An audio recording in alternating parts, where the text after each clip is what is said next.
Good advice is like news. It's where you happen to find it. And I want to start this talk with some of the best advice I ever got. I did not get it in my 60 years as a reporter on the job.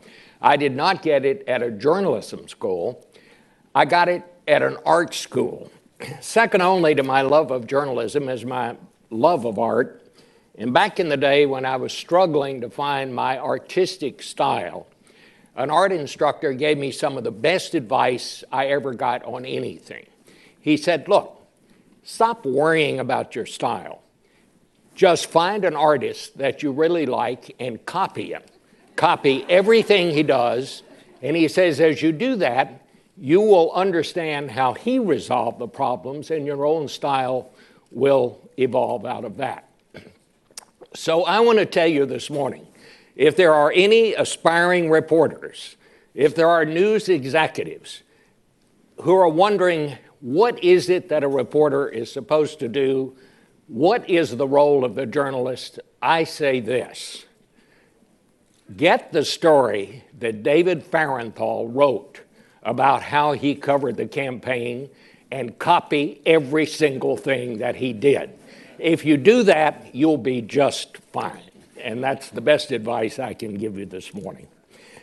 I really enjoyed the discussion. I thought the previous panel was one of the most pertinent of the morning. And I thoroughly enjoyed hearing Brian Stelter and his crew there. It was quite good. I want to try, and I've actually been asked to try to put all of this in some context.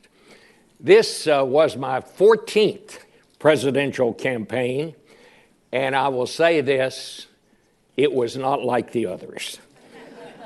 Normally, a campaign has some slogan or something that always comes to mind when you think of a campaign or that reminds you of a campaign. I like Ike, Nixon's the one, all the way with LBJ. But the question I was asked most often, and the thing that always comes to my mind that will make me remember this campaign was, have you ever? And I want to tell you the answer to that is no. I have never seen anything like this campaign. I said that so often on television during the campaign, it became a drinking game among my younger colleagues at CBS. Every time I said, old Bob just said, hey, he's never seen anything like that, they had to take another drink. Luckily, we had a lot of designated drivers, so it all came out fine. This was truly a campaign like no other. It was a campaign where, for the first time in a long time, money didn't seem to matter. Just ask Jeb Bush about that. A campaign for the first time in modern history, the two parties nominated candidates that a majority of people neither liked nor trusted. Where body parts got more attention than foreign policy at times, and where attitude often counted more than facts with voters. It was a campaign that provoked the former Speaker of the House, John Boehner, to brand candidate Ted Cruz as Lucifer in the flesh. And the Devil Worshippers Society challenged that and said, no, not true, he's not one of us. It's true. You can look that up. Strong letter to follow, but this was, in my opinion, the worst campaign I ever covered and perhaps the first of my life. Donald Trump won the presidency, but the biggest winner was this massive cottage industry that's grown up around our political campaigns. Once again this year, a lot of people made a whole lot of money. I don't know what the voters got out of it, but they did very well. Some of us were pleased with the outcome. Some of us were cast in despair. But I think the overall emotion felt by most people on election night was one of surprise, even among the Trump people, who I am told on good authority that their own pollsters gave them a 20% chance of winning. They were surprised too. Those of us in the press were roundly criticized by all sides. We should always take criticism seriously and learn from it, and there were lessons to be learned this time. But we must also keep in mind that this is nothing new. Every campaign has all the fault of the media phase. We were the nattering nabobs of negativity during the Nixon administration. We were the pointy-headed intellectuals who couldn't park our bicycle straight when George Wallace ran. And this year they hung some less clever but really nasty names on us. This is all part of the job. It is something that we all know about and expect. That part is not to be taken seriously. But let's talk a little bit about this year's criticism. First, the press was accused of electing Trump because we gave him so much exposure. Then we were accused of missing the story because we did not take him seriously. Finally, we were said to not really make much difference because Trump used social media to go around us. Well, as my boss, David Rhodes, said, you can pick your own adventure here, but all three of those things simply cannot be true. And they're not. My own belief, opinion clearly stated, is that Trump won because he played by new rules. He broke all the old rules, and his opponent played by the old rules. He understood. And this is sort of obvious in retrospect, but as Sherlock Holmes said, most things are obvious in retrospect. He understood that if he offered himself to enough television programs, he would be invited to be on some of them. And that is precisely what happened. I disagree with those who say the host didn't push back. They pushed back many times, but he was going on so many programs so often that the exposure overwhelmed the pushback. While people were pushing back on something he said yesterday, he was already on another program laying out new allegations. Whether he knew it or not, he was practicing the political strategy that was first identified by an Australian political consultant named Lyndon Crosby. He called it the dead cat theory. And the way that works is, no matter what the conversation people are having at a dinner party, if you throw a dead cat in the middle of the table, the conversation immediately turns to the dead cat. Donald Trump threw cats dead and alive on the table every time the narration went this way, and suddenly the attention was back on what he was talking about and was on him. I think, in contrast, the campaign of his opponent Hillary Clinton did it the old way. It concentrated on fundraising and controlling the narrative, as they say in politics. In other words, never leave your candidate in a position of having to answer a question that does not fit the theme of the day.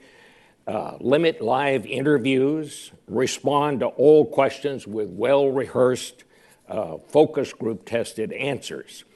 After Trump had been on Morning Joe a number of times, I called him up and I asked Mika Brzezinski, I said, why don't you ever have Hillary Clinton on? And she said, getting an interview with Hillary Clinton is like getting an interview with Mother Teresa. And I think, in a way, that sums up this whole campaign and what happened. That was the story of the campaign, and by the time that the other candidates understood what was happening, it was simply too late. People were disgusted with the gridlock, with politics with usual, with both parties. The number of people who now identify themselves as Democrats and Republicans is at an all-time low. People didn't like the choice, but they wanted change. Maybe it was no more complicated than what former First Lady Barbara Bush had mused early in 2015 when she was urging her son Jeb not to run. She said, maybe it is that people are just tired of Kennedys and Clintons and Bushes. She may have been right. I found many people last year who either really liked or really disliked both of these candidates, but I found no one who said they needed more information before deciding which one to vote for or to vote against. In that sense, and I believe that is some evidence, that perhaps those of us in the press did our jobs. Even so, there are some really serious lessons to be learned here. I think too much information made its way onto the national conversation, And once it got there, it was difficult to remove. We have to be quicker from now on and more vigorous in challenging what we all came to know as fake news. Only now are we beginning to understand the danger that it poses. And only now are the big distribution companies, we heard the discussion about Facebook, only now they are recognizing that they simply have to take some responsibility to what the information is that they are distributing. They are news media companies, just like CBS News and the Washington Post and the New York Times. We take responsibility for what we distribute. They are going to have to find a better way to do that too. In an effort to show balance, I think too many so-called surrogates and strategists made their way onto television and were given far more credibility than they deserved. I kept wondering. I'd see somebody on television and say Republican strategist or Democratic strategist. What did that mean? That they put out yard signs in the previous campaign? I mean, they clearly, and it didn't take long to listen to them to understand they had no understanding and really no contact with either of the campaigns, but there they were. I think for whatever reason, perhaps to add drama to increase the horse race tension, we tended to make, I think, too much of slight changes in the polls. We talked about one candidate or another leading by a single point, when in fact the shifts in those polls were well within the margin of error. There's no such thing as a one-point lead in any poll. I think we also place too much faith in general in polling. The truth is polling is simply not as good as it once was. Where respondents were once honored to be part of polls, now people want nothing to do with pollsters. Fewer than 20%, or I beg your pardon, fewer than 10% of the people polled now are willing to actually talk to a pollster on a phone.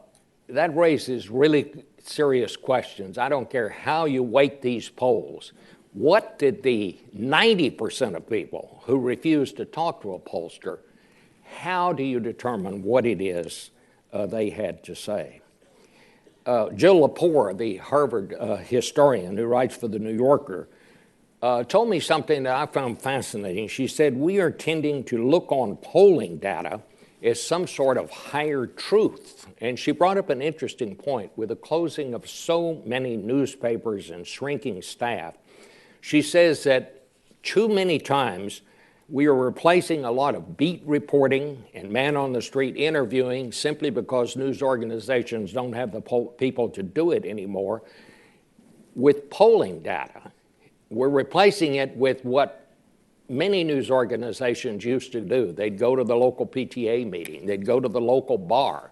They just talk to people and say, how do you feel about this? What do you really think about it? Surprisingly, the dean of polling in America, Peter Hart, who heads the Wall Street Journal, New York Times poll, I beg your pardon, the Wall Street Journal ABC poll, I guess it is, Peter said that he agrees with what Jill Lepore said. He told me that we have started thinking in statistics and dynamics and analytics, and that just doesn't work. Because analytics will tell you certain things. They will tell you where people shop. They will tell you what movies they like. But he said they don't tell you what is in people's hearts. That is something that I think we in the media need to take to heart. We need to get back to knocking on doors and asking people how they feel. Yes, we want polling to back it up, but we need face-to-face participation and checking with people in these various communities. What really complicated this whole situation was that all of this is being played out, this campaign, which was the most unusual I can recall, in the midst of a technological revolution that is having a profound effect not only on how we get news, but on our entire culture. The web gives us access to more information that any people who have ever lived on this earth at any one time have ever had access to. But are we just overwhelmed with information, so much we can't process it, or are we wiser? I think at this point we're probably just overwhelmed. So much information, we can't deal with it. The web gives us this unbelievable access, but there are some downsides. For one thing, the nuts can all find each other now. I don't care how bizarre your attitude or your feeling is about something, you can find somebody out there that agrees with what you're thinking. False news, some of this news false by design, can go around the world in a millisecond, and it is simply going to have to be dealt with. The coming of digital has also thrown local newspapers into a downward economic spiral from which many are not going to recover. We lost 126 newspapers in this country over the last 10 years. Other newspapers are down so thin that your water bill is probably thicker than the local newspaper some people are getting in their communities now. This has had a huge impact on politics, how politicians campaign, how people are finding out who is running. I think unless we find some entity that can somehow do what we have always expected of local newspapers, we're going to have corruption in this country, not just in politics, but just corruption in general at a level we have never seen in this country. This is the great crisis in journalism right now.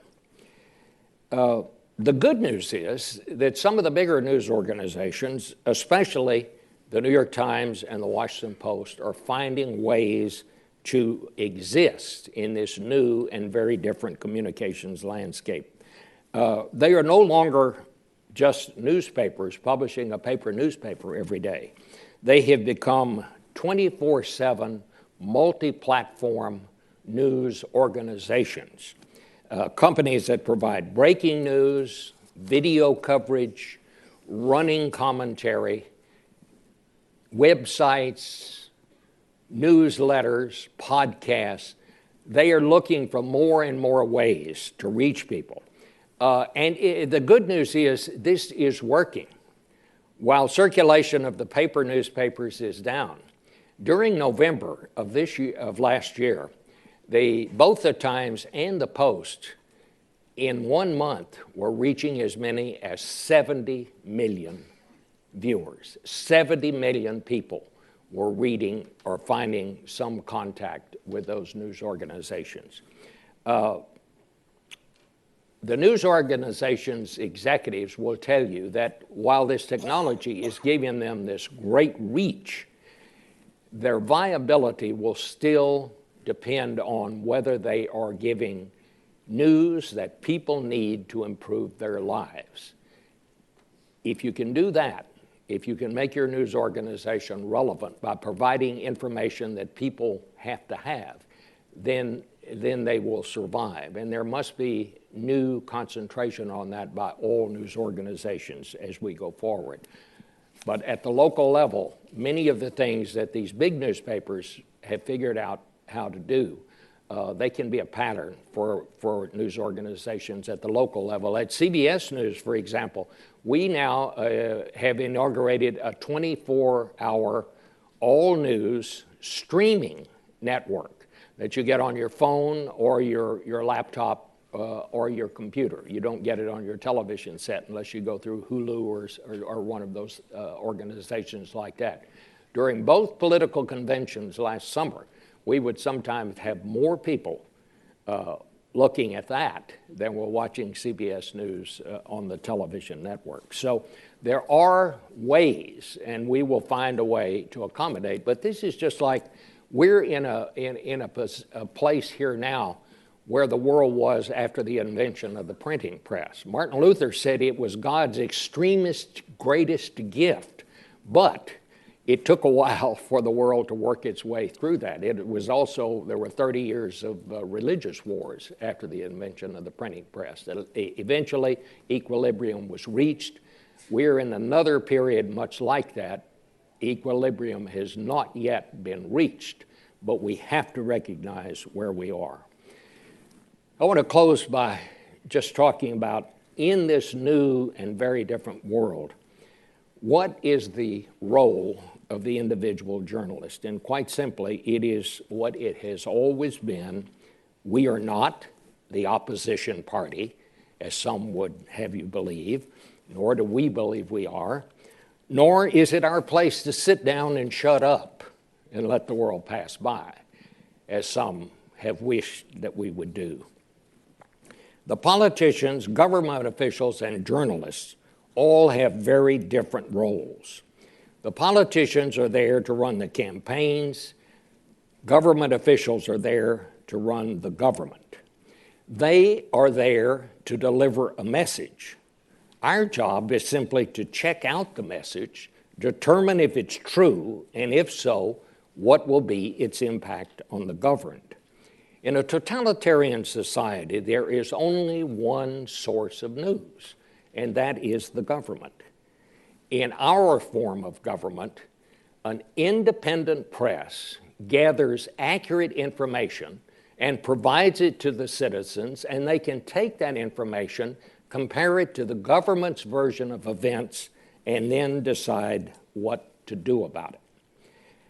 Those who would underline our role are, quite honestly, and I mean this directly, undermining the foundations of this country and what it was founded on. We must always remember and never hold ourselves out to be the exclusive source of wisdom or morality. We are not. Our job is simply to ask questions and to keep asking until we get an answer. That will not always be easy, nor will we always be the most popular people in the room, but that is what the founders intended, and it is as vital to our form of government as the right to vote. I've been a reporter for 60 years, and I have never been prouder of my profession than I am today. Thank you.